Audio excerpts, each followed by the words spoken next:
Hello and welcome to Rules and Rulings, helping you to be judge, jury, but hopefully not executioner of your TTRPG games.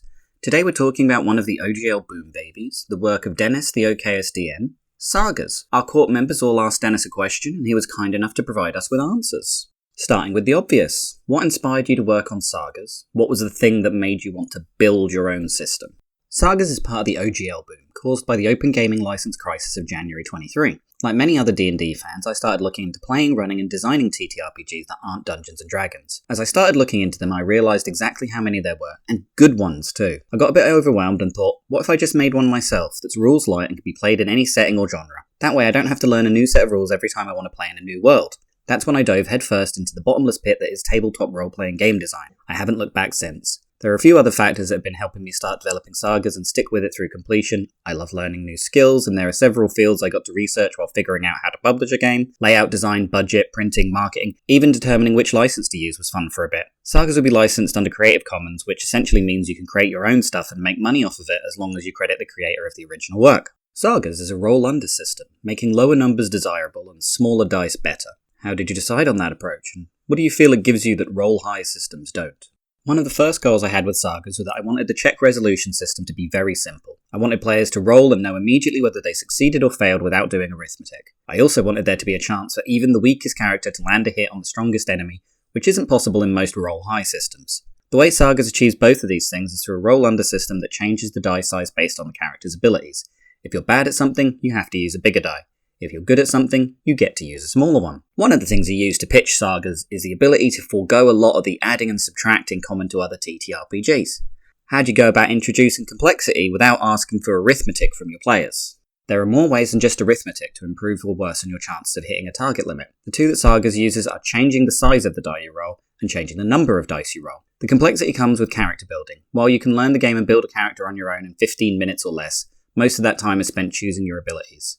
To equate it to D&D, instead of classes, SAGAS allows you to pick and choose class abilities instead of committing to a rigid leveling structure. It's so easy to subvert expectations and create truly anything you want, like a tanky wizard or a glass cannon barbarian. SAGAS is nominally a system that can be used for any setting and genre. Do you think there are some themes where SAGAS really shines more than others? Or is it really the do-everything system? Absolutely. I wouldn't dare claim that SAGAS is equally good at everything. Some types of stories shine much brighter with SAGAS, namely stories that travel a multiverse. Since SAGAS can easily slot any character into any world, you can switch universes mid-session without missing a step. In fact, there have been 2 streamed games where the party and their foe entered a new realm every round of combat. My current record is 10 worlds in one session, but I'm sure you could beat that easily. Another very fun way to do multiversal travel is with rotating GMs. The GM simply switches with a player between every session, and the new GM takes the party to a new world, while keeping the same characters, the same story, and most importantly, the same mechanics throughout. With each new world, all you have to do is describe it and you're done.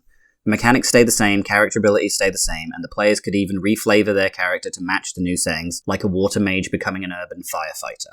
Every role player wants to do it, so here's your chance. Gush about some of the cool characters and stories you've seen using SAGAS. I've already mentioned a few rotating setting stories, and you can see those on the channels OKSDM, Roll D5, and Robert Hartley GM. My favourite one-shot so far was Pokepocalypse. Imagine, if you will, a nuclear winter. All the humans are gone, all the Pokemon they had on them are gone. 90% of the wild Pokemon are gone. Now, 50 years later, the Pokemon storage system is failing.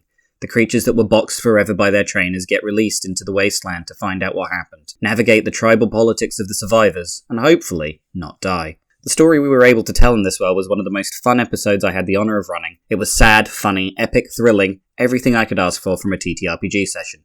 You can even watch it now on my YouTube channel. Finally, tell us about the Kickstarter. What do people get for their pledges?